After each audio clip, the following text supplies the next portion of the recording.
որովհետև Հայաստանում ՔՊ-ի կողմից ստի տարածումը արդեն աներևակայելի մասշտաբների է հասնում, մասնավորապես 3 ՔՊ-ական պատգամավոր Վահագն Ալեքսանյանը ազգային ժողովի ամբիոնից որոշեց տարածի ցույց տա MacBook-ով իր,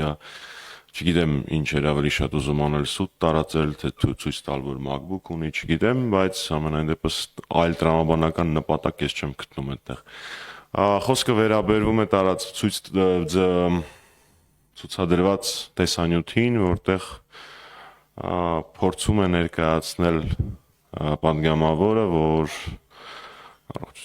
նախագահ Սարգսյանը ժամանակին Ջո Բայդենի հետ հեռախոսազրույց, այն ժամանակ դեռևս ԱՄՆ փոխնախագահ Ջո Բայդենի հետ հեռախոսազրույցի ժամանակ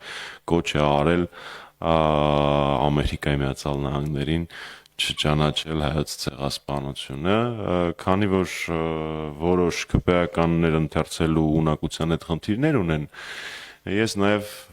կկարդամ այն, այսինքն բանավոր կասեմ այն, ինչ երեք գրել եմ իմ Facebook-յան սոցիալական ցանցերում։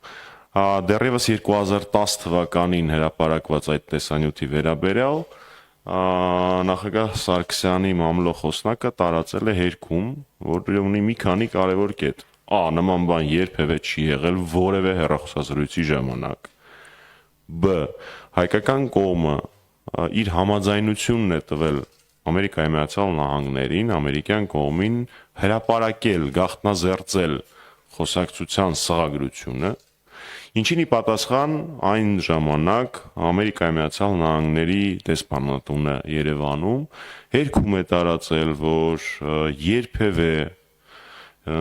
նախագահի եւ փոխնախագահի երկու խոսակցությունների ընթացքում նման կետ չի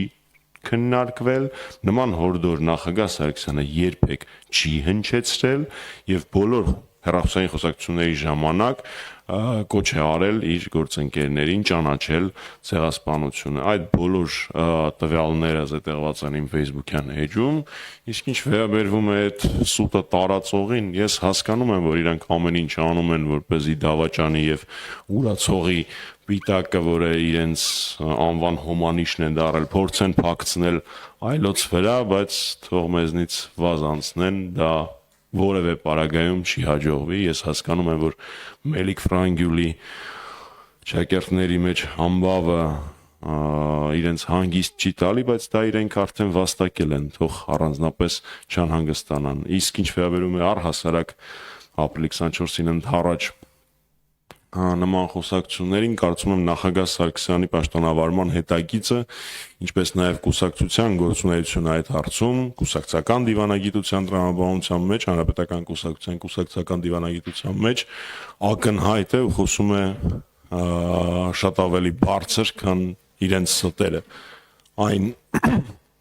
գործընթացները, որոնք տեղի ունեցան նախագահ Սարգսյանի կառավարման ընթացքում տարբեր երկրների կողմից հայոց ցեղասպանության ճանաչման հետ կապված, 100-րդ տարելիցի շրջանակներում Հայաստան այցելած բարձրաստիճան պաշտոնյաների, երկրների նախագահների վերաբերմունքը այդ հարցին, ԵԺԿ բանաձևը, որը հետագայում հիմք դարձավ մի շարք եվրոպական երկրների խորհրդարանների կողմից ցեղասպանության ճանաչման հետ կապված, շատ ավելի խոսուն փաստեր են, քան որոշ երեսփոխանների ազգային ժողովի ամբիոնից հնչեցրած ստերը։